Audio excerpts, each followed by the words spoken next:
आज चीन भले ही कुंफू कला में महारत हासिल कर चुका है, लेकिन उसे यह कला सिखाने वाला एक भारतीय था जिसका नाम था बौद्ध धर्म, जिन्हें बौद्ध धर्म भी कहा जाता है। कहते हैं कि वह बौद्ध धर्म के प्रचार प्रसार के लिए चीन गए थे, जहां उन्होंने कई लोगों को अपना शिष्य बनाया और उन्हें प्राचीन युद्ध कला कलरी पट्टू सिखाया। और फिर बाद में क्या हुआ? बाद में इसी कलरी पट्टू को स्थानीय भाषा में कुछ बदलाव के कारण कुंफू का नाम दे दिया गया।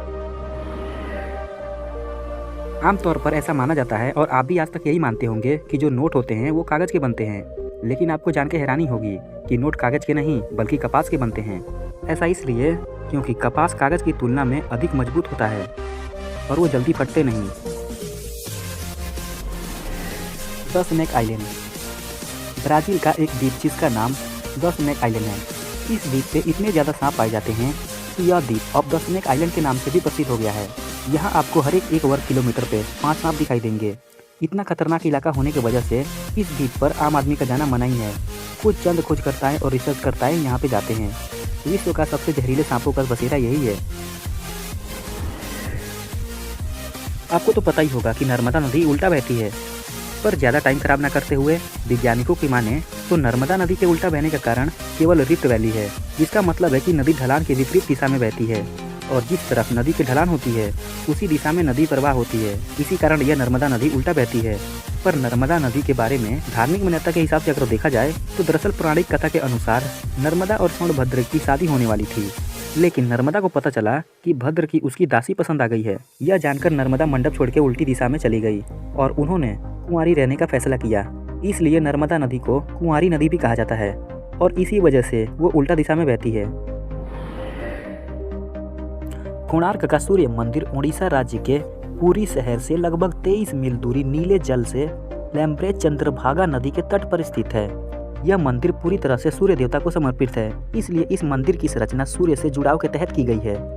और इस मंदिर की संरचना इस तरह की गई है जैसे इस रथ में 12 विशाल पहिए लगाए गए हैं और इस रथ को 7 ताकतवर घोड़े खींच रहे हैं। यहाँ तक कि इस रथ पर सूर्य देवता को विराजमान भी दिखाया गया है। आप यहाँ पे जाके सीधे सीधे सूर्य भगवान के दर्शन कर सकते हैं। अंतरिक्ष के रहस्य को जानने की कोशिश में वैज्ञानिक अब तक पता नहीं कहाँ निकल गए हैं। अब वैज्ञानिकों ने अंतरिक्ष में कुछ रहस्यों से पर्दा उठा लिया है, तो अभी भी कई रहस्य ऐसे हैं जिनके बारे में हम क्या कोई नहीं जानता। अब इसी बीच वैज्ञानिकों ने एक नवे गैलेक्सी की खोज की है जो अब तक की सबसे बड़ी गैलेक्सी है, यानी कि एक मॉन्स्टर गैलेक्सी। हमारे मिल्की वे से यह गैलेक्सी 100 गुना ज़्यादा चौड़ा है। यह गैलेक्सी हमारे सौर मंडल से 3 करोड़ प्रकाश वर्ष की दूरी पर है। अल्सियोनी नाम का यह गैलेक्सी एक विशालकाय रेडियो गैलेक्सी है। आपको शायद विश्वास नहीं होगा, लेकिन अगर किसी वजह से आसमान में मौजूद सारे बादलों का पानी धरती पे एक साथ गिर जाए तो पूरी दुनिया में पानी का स्तर 1 इंच ऊपर तक फैल जाएगा और आपकी नज़र जहाँ जहाँ तक जाएगी वहाँ तक आपको 1 इंच तक पानी ही दिखेगा।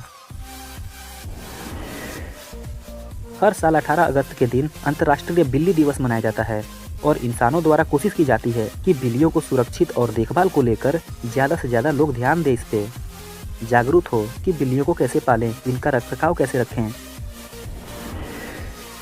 क्या आपने कभी महसूस किया है कि जब भी आप सोने जाते हो तो सोने के दौरान अगर आप कुछ सोचते सोचते सोते हो तो वही सोच आपके दिमाग में रात भर चलता है। भले आपका शरीर सो जाता है लेकिन आपका दिमाग सोचते रहता है, जिसकी वजह से आप सपने भी देखते हो और जब सवेरे आप उठते हो तो आपको थकावट महसूस होती है। आपको ताजगी महसूस नहीं होती क्योंकि आप सोचते सोचते सोए थे, टेंशन से भरे हुए सोए थे। क्या आप जानते हैं कि कुछ धातुएं ऐसी होती हैं जो हवा और पानी में संपर्क में आते ही फट जाती है। दरअसल हवा के संपर्क में आने पर धातुएं तुरंत ही हरकत में आ जाती है क्योंकि ये धातुएं अधिकतम क्रियाशील होती है। अगर आप सोडियम, पोटासियम, लिथियम और सीजियम को पानी में डालते हो तो इन धातुओं में विस्फोट होने में समय नहीं लगेगा। इन धातुओं के बाहरी कक्षा में केवल एक ही इलेक्ट्रॉन होता है, जिसके कारण वे आसानी से इस इलेक्ट्रॉन को छोड़ के दूसरे धातुओं के साथ चिपक जाते हैं। तो नवे व्यूअर चैनल को सब्सक्राइब और वीडियो को लाइक करना ना भूलें। धन्यवाद।